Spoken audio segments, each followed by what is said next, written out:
Well, Fiddler's Inn, my dad and his partner, Louis McRaven, owned a hotel up on I-40 and Bradley Parkway. It's right after Opryland theme park was built. So Dad gets a call from one of the Rudy brothers that this was their farm originally. I forget how many hundred acres they had. But they just want to know if Dad and his partner Louis come in and talk to him about building a motel on their farm. And one thing led to another. They met him down there that day, shook hands in the middle of the field, turned around. My dad got blueprints made up within 2 weeks. They began work on it within 6 weeks. And the rest was history. They didn't sign a contract probably almost the time they opened up. So Fiddler's was the first thing built on this farm. And it goes back a long ways to the Rudy family. Now, I heard a story not too long after I moved here and started hanging out about the Fiddler's Inn when people were telling me that your dad built it and all that. Somebody told me he was out working, laying the foundation, and Ernest Tubb had walked up and asked him what he was doing, and he said, well, I'm just fiddling in. Well, no, it was Roy Acuff. Was it Roy? Okay. Yeah. We were building the whole Fiddler's Inn, like I said, after he met with the Rudy brothers, and Roy Acuff lives on the other side of the river up on a bluff, and he oversees all this area down here. And he was watching all the building going on, just got curious, and he got in his car, drove down here. And he got out, got talking to my dad, and said, John, so what are y'all building here? He said, well, we're building a motel, and said, we're going to be, how many units were in it. He said, but we're just working on it. He said, it started sprinkling a little bit. And Roy turned around and said, well, John, I'm going to leave you be. He said, I'm getting out of this rain. He said, well, Roy, pick you up a shovel and help us dig his foot in a little bit. He said, no. He said, I'll tell you what, I'll keep fiddling, you keep digging. And so when Roy left, Dad said, we're going to call this Fiddler's Inn. And that's how it got the name Fiddler's Inn. Nice. And we renamed the other one up here at I-40 Bradley Parkway. We named it Fiddler's South. This is Fiddler's North. Nice. So we had two of them. Nice. See, those are the stories. You know, I hear all different kinds of stories, but then when you talk to the people that knew it was there and all that, you get the real story. Well, let me touch a little bit on, you talking about Ernest Tubb. Yes. See, when we had the palace, the back side of it had, well, I'll tell you, when we had the National Palace, we had two sides. Had the nightclub area, and then we had the lounge. And then the lounge, after several years, it just wasn't doing as good as nightclubs. We shut it down, and Dad got with Ernest Tubb, and they opened up Ernest Tubb Western Wear. And so Ernest, he got the clothing and stuff in there, and it just had his name on it. They had somebody else hired to buy all the clothing and all that. And it wouldn't be anything just see Ernest Tubb walking around, just that slow walk he had, that big tall guy. Right. I mean, he was just as nice and humble. Roy Acuff was the same way. That's what I've Both heard. of them were just as nice and humble men as they could be. Man. Good old country boys, it seemed like. I would have loved to have met them. Yeah, Man, I'll they tell were you. good. And so, oh Lord, where's I going to go? So, you know, I see a lot of sports memorabilia here as well, especially the Dodgers. Now, I know John's probably watching this. Sorry, John, but I've always been a Yankee fan. But I see a lot of Tommy Lasorda and pictures of Tommy and stuff. Can you give us a little history on your dad and the Dodgers? Well, my dad was like a people magnet. I mean, he had this way of just talking to people. He didn't care if you were the bum on the street or president of the United States. He's talked to all of them, and he either brings you up or down to his level. But he doesn't ever talk to anybody. He doesn't talk down to anybody or anything else. But Tommy, there's a guy from Nashville. He went out when he was a teenager. Went out to California, got a job, Dodger Stadium. Bob Smith. He started working on the field and stuff. And by the time he was 26, they had a little feud there at Dodger Stadium, and Peter O'Malley hired Bob to run the stadium at 26 years old.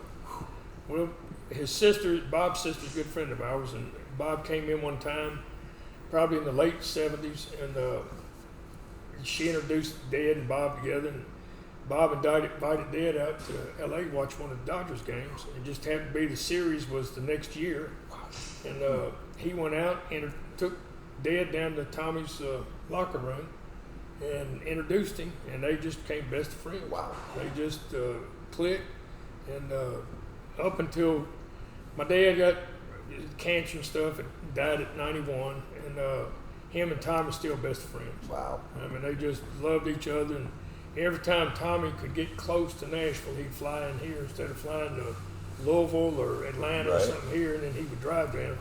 Wow. But he's a good man. I met your dad a couple times. I'd come in and I'd be sitting over there at the bar and get my Jack and Coke and order chicken livers. Yeah. And almost every time I would be sitting there eating them, I'd be lucky enough. John would walk by and he'd just stop for a minute, put his hand on my shoulder, and he says, "That's good eating, son," and walk on. And I love that about him. He was just that personable and such a great guy. And I've learned so much about him in the book. Good. The day you gave that to me, I was sitting over at Music City, and when it was a nice day, I went out on the patio, and I read 7 chapters right off the bat. I just could not put that book down. And what I liked about it is the beginning of it tells the history of Nashville. Yeah. And how Hick came about, and reading about your dad, growing up as a kid, the way he went out and worked to support the family. He came up by the hardest. His father was an alcoholic. He functioning alcoholic, I guess you'd say. But his mother, she just worked here to there, worked switchboards at Vanderbilt Hospital, and he was delivering papers at age 12. He was delivering telegrams at age 13. And had so many stories about delivering telegrams to governors and people like that. But his paper route was part of the state penitentiary. He didn't live but a few miles from there, and he said it wouldn't be anything to go down there. And if he's delivering papers early in the morning, and if all the lights dimmed in that area, somebody's being electrocuted. Right. And he said that would happen more times than you would think back in those days. Right. But it would just dim the whole power system down there. But he just, at age 15, he didn't have anything else to do. He just he couldn't find a good job, and at being that age, so he went down to Birmingham and signed up for the Army, and filled out all the forms. Army recruiter said, "How old are you?" He said, "I'm 15." And they go, "Good Lord, man!" So you wasted our time. So we can't take you at 15. So you got to have your parents' signature, your mother's signature on here before we bring you in. And so him and his buddies slept out in the park at night, and they woke up and had just enough money to get a hamburger and a Coke, and they split both of them, and would spare enough money to get them back to Nashville. And Dad looked at his partner and said, "What if we pay that hobo over here 50 cents? See if he'll sign our mom's signature to that form." They gave him 50 cents. He signed their names to both forms. Went back in. They took him the very next day. But he had a little gap there. He signed up and they accepted him, but he didn't go in until about a month or two later. Came back to Nashville. But after that, he was in the Pacific in World War II. Right. He was on a repair ship, aircraft repair ship, where they would repair everything, props, propellers, Right. engines, everything. They make whatever they had to make. And he'd gone through the Panama Canal, I think, 6 times. And he was on 4 or 5 different ships, and he was honorably discharged at age 18. So he just had a hard life. He was in Tokyo Bay when they signed the peace treaty. Wow. And just sit around and talk to him. Even being his son, he'd still be amazed at a lot of stuff. Oh, yeah, I'm sure. But, yeah, and of course, one thing I've always loved about the Hobbs and everything here in the Valley is they've always been a big supporter of the troops and the veterans. Absolutely. And so from this veteran, Joe, I want to say thank you to the Hobbs family and you. I appreciate it. And I think that's about it for today. And we'll come back to do a second interview for the rest of the show, talk more about the book.